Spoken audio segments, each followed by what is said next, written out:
I'm Emily, a 35-year-old full-time homemaker.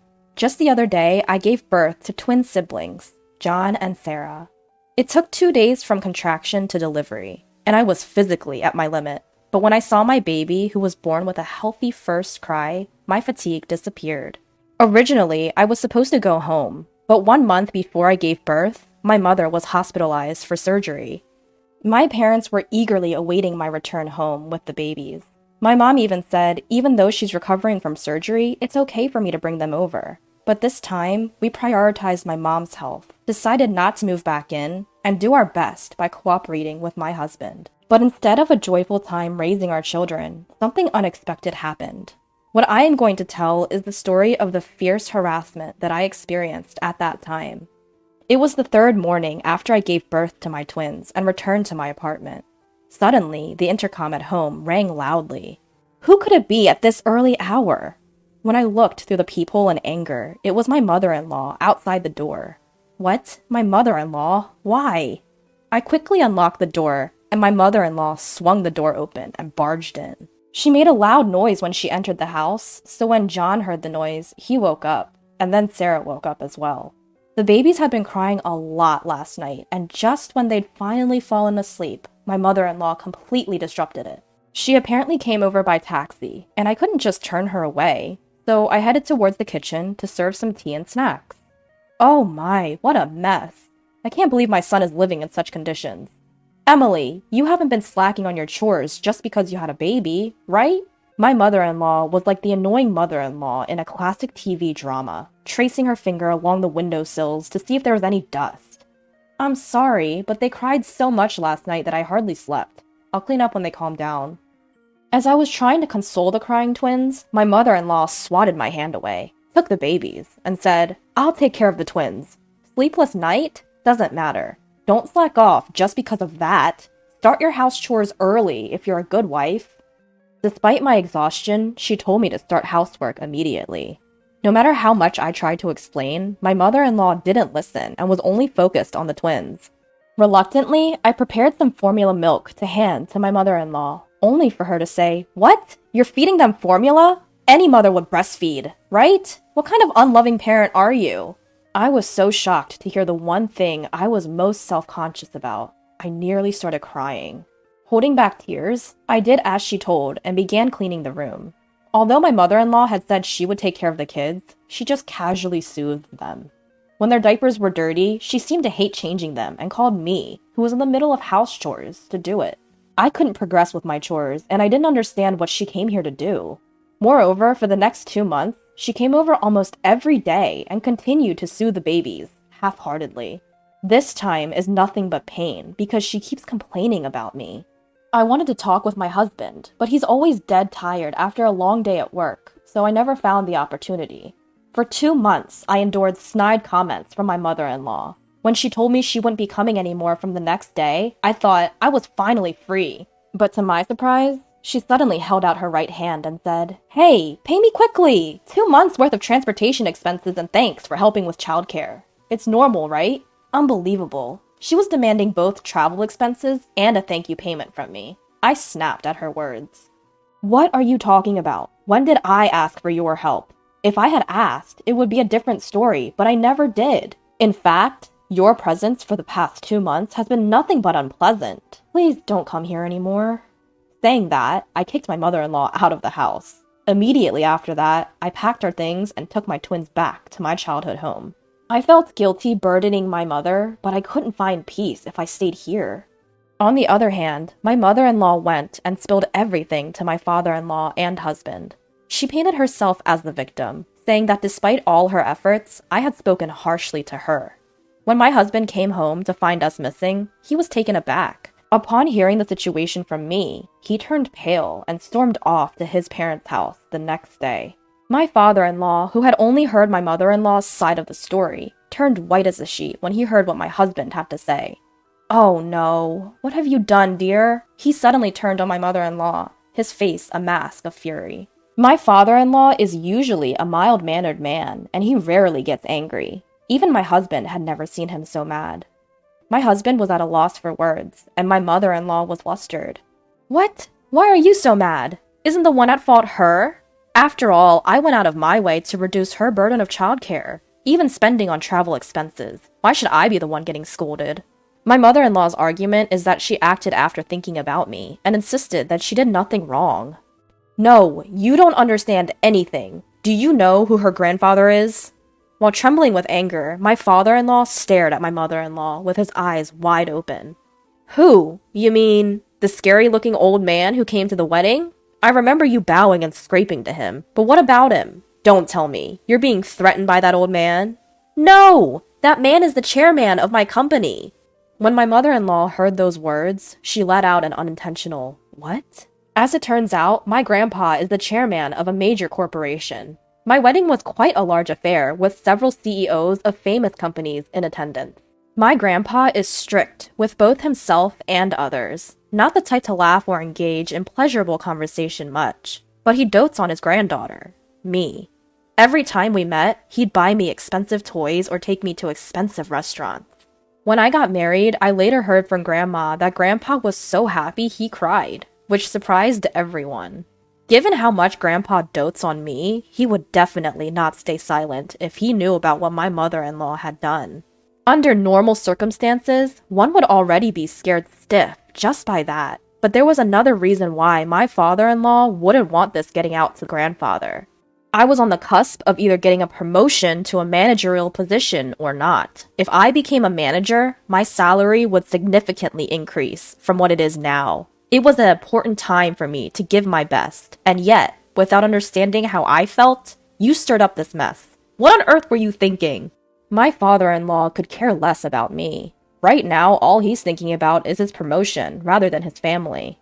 My husband, who knew his father's true intentions, seemed to be deeply disappointed that he didn't think about the twins and me, even though he was his own parent. He said, "Enough is enough. I'm disappointed in my dad who only thinks about himself, and shocked at my mom who's been bullying my wife. Just stay out of our lives." Hearing her son's words of disownment, my mother-in-law rushed towards my husband with an incredible force. "Don't joke around. You're the heir to this family. I won't let you abandon this house. I'm going to go to Emily's place and talk some sense into her. She is our daughter-in-law, after all. She needs to handle the household properly." Upon hearing this, my father-in-law said to his wife, "You're not planning on barging into Emily's parents' house, are you?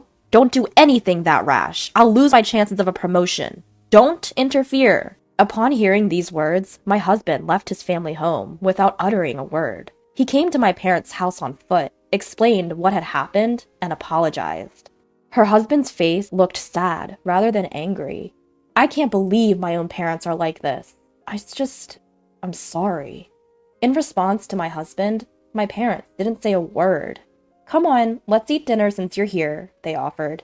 "That's right, James. You can stay here for the night if you like. Our house is close to your apartment. You can just bring a change of clothes."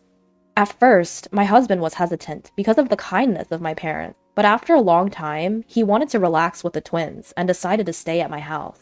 It's been a while to have a relaxing time with family. Seeing my husband cuddling our crying twins was quite endearing. When it came time to sleep, the twins were sandwiched between me and my husband. I wished that we could always have such peaceful times. But I knew my mother-in-law would not stay silent. Deep down, I feared she might show up suddenly. But at that moment, nobody imagined that she would strike so quickly.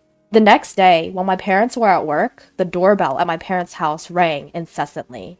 I had a bad feeling about this. When I peeked at the intercom, to my surprise, my mother-in-law had shown up, unannounced. "Open the door! I know you're in there! Give me back my grandchildren!" She kept knocking on the door, saying those words. My mother-in-law rang the intercom repeatedly while banging on the door, and the twins were crying so much. I was almost going crazy, but then a person opened the front door for me. "Finally, you opened the door! Now quickly hand over the twins to—" "Wait, who are you?" The person who opened the door instead of me was my grandfather. "Who do you think you are, banging on someone's door like this? How rude!" Whether my grandfather was angry or not, he spoke with a stern voice to my mother-in-law. As expected of my mother-in-law, she looked dumbfounded and couldn't say anything because he spoke to her with such a voice. "Wait a minute. You can't be the chairman my husband has mentioned, can you?" My mother-in-law, Her voice was shaking. Asked my grandpa. Huh. Oh, now I remember. Are you James' mother-in-law? I didn't recognize you because you didn't introduce yourself at the wedding. My mother-in-law had been entirely against our marriage. She felt as though she was losing her son she had raised so carefully, and she adamantly refused to attend the wedding. However, the people around her managed to persuade her to attend the wedding, but I heard that she didn't say hello to my relatives at all and just sat in the waiting room with a sullen expression. So it's no wonder my grandpa didn't recognize her.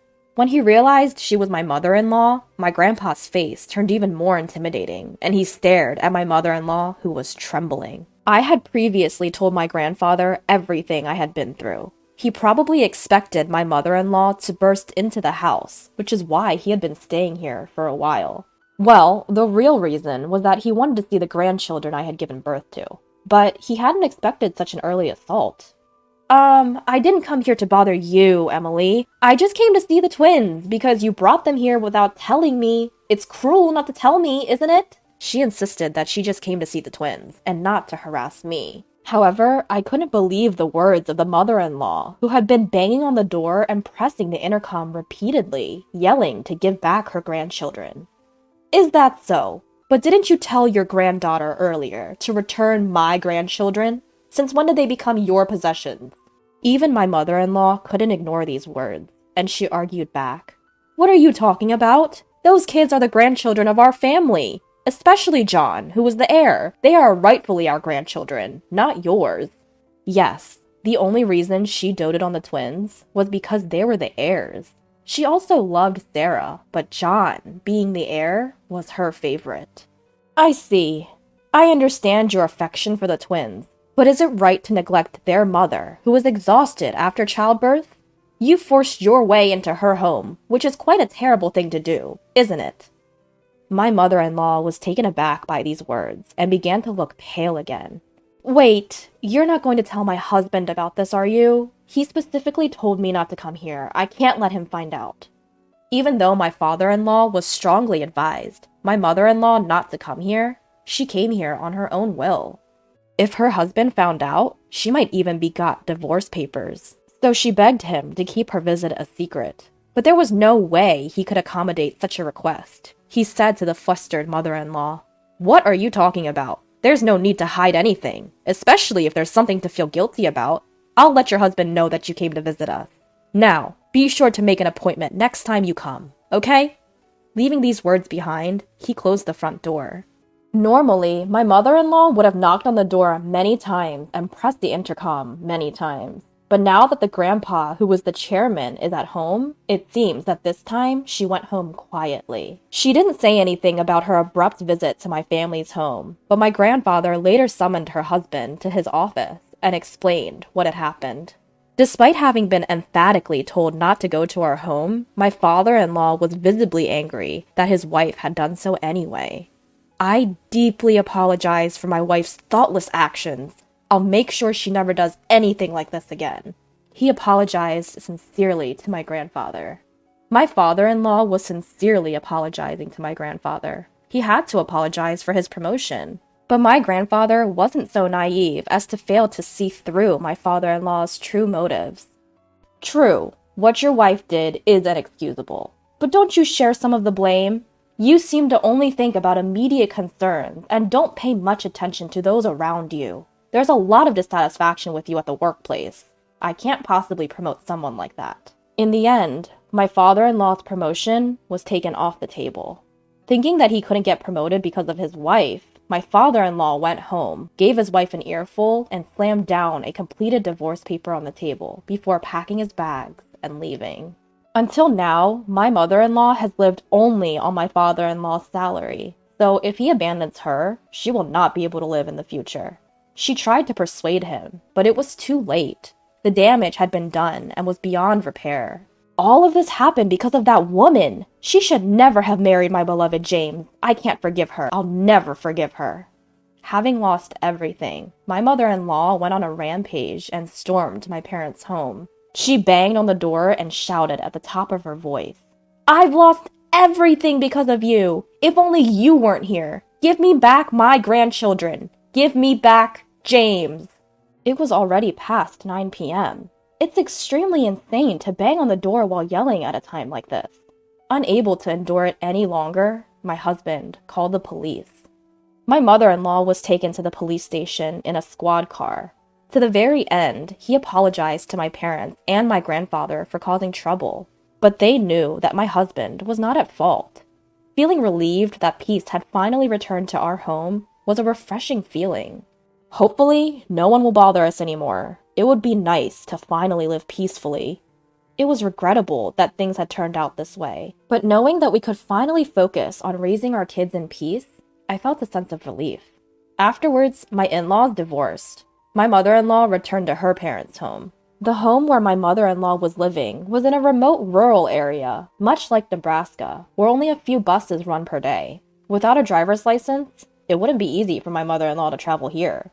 My mother-in-law, who had been so eager to have her grandchildren all to herself, seemed to be having a hard time living without seeing them. She apparently repeatedly begged my husband to let her see the grandchildren and to make up with me. But my husband, unable to forgive his self-centered mother, blocked her calls. My mother-in-law, who was unable to meet her grandchildren and was cut off from her son, became completely absent-minded. It seems that her parents didn't say anything to sympathize with my mother-in-law. Having truly lost everything, my mother-in-law locked herself in her room, crying tears of regret every day.